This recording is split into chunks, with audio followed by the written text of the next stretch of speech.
when trouble comes. You'll be ready. Papers. Says here you're 5.5 feet tall. You ain't more than 5 feet. Must have won my high boots that day. What's happening, YouTube? This is your weekend movie report. Me and my wife went to see 2 movies. We went to see the new Terminator, and we also went to see Harriet. And hands down, the best movie of this weekend was definitely Harriet of those 2.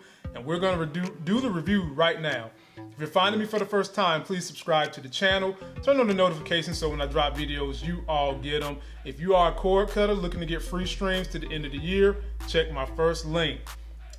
Honey, how much did you know about Harriet Tubman before coming into this movie? I know a lot about Harriet Tubman. We all should know a lot about Harriet Tubman. I don't care whether you're black, white, Latina. If you're an American, your ass needs to know about this woman.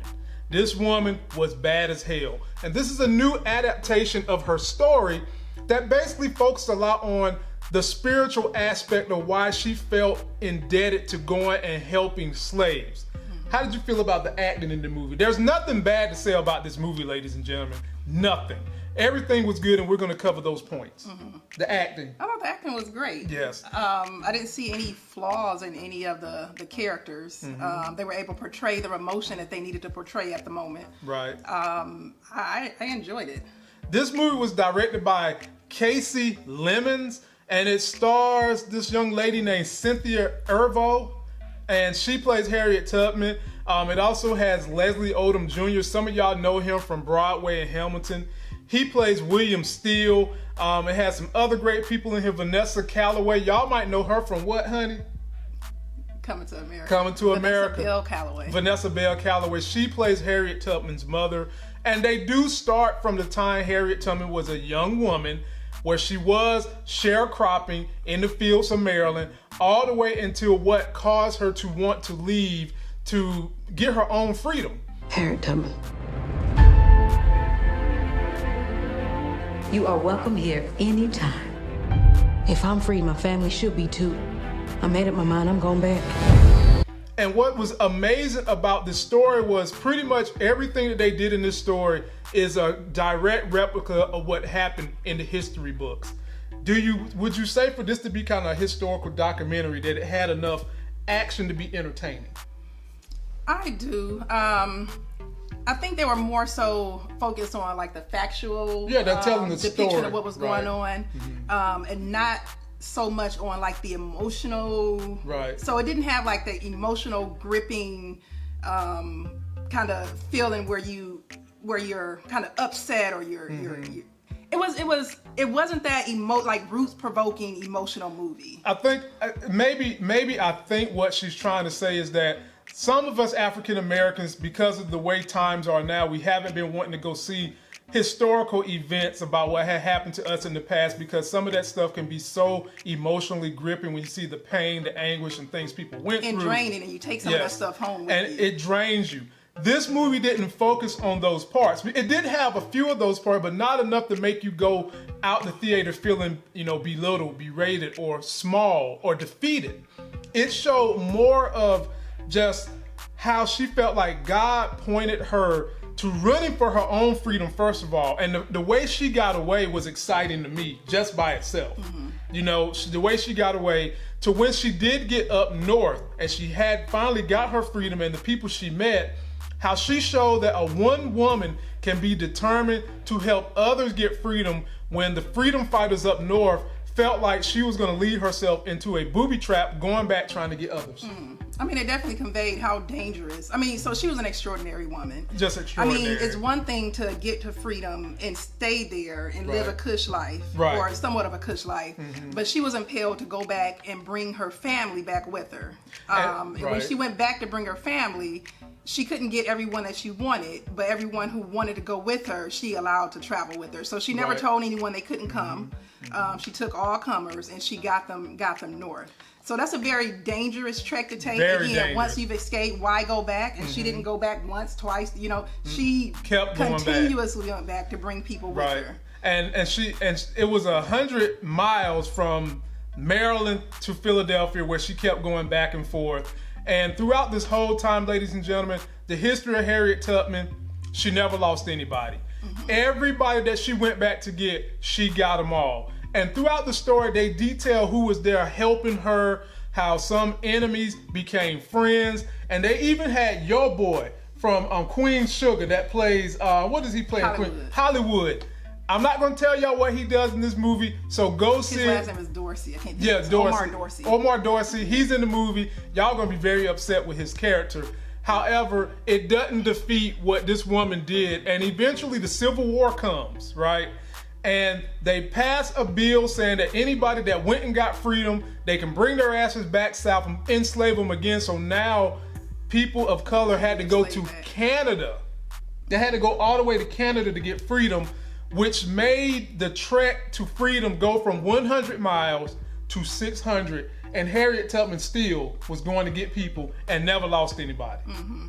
You know, and I think me knowing her backstory might have taken away from some of the dramatics. some of the dramatics and some of the thrill that I guess they wanted you to feel, because you know, I knew throughout the movie that she never lost. Well, yeah. Anyways, it helped contribute to that, knowing her backstory. Exactly. But having said that, ladies and gentlemen, this is a fantastic, excellent historical movie.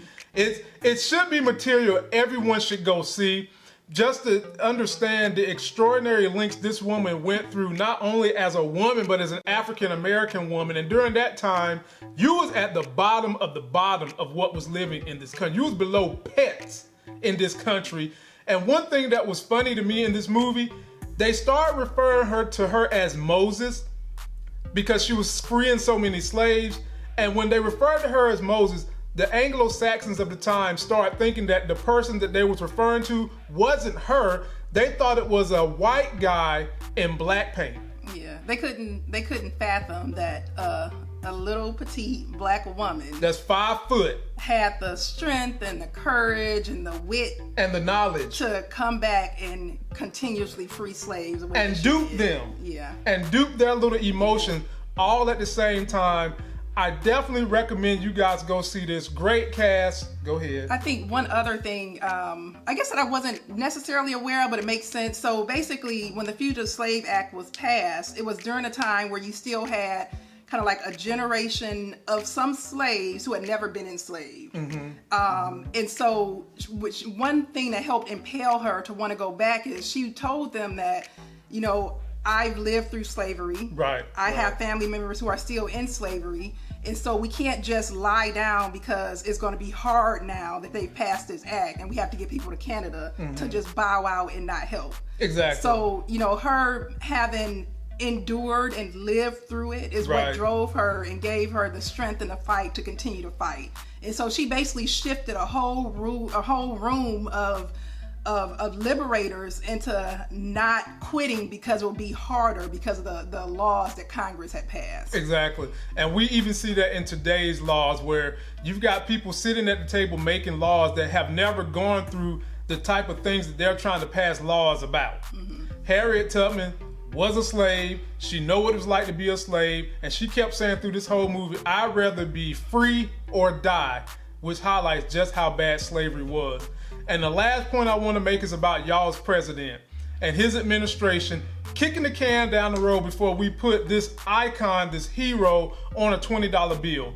One thing that she did that they mentioned in the movie, she is one of the only few women, African-American women that led a United States Army battalion. She was also a spy for the Union Army. She led a battalion, ladies and gentlemen. This 5 foot tall black woman during the slavery era led a battalion.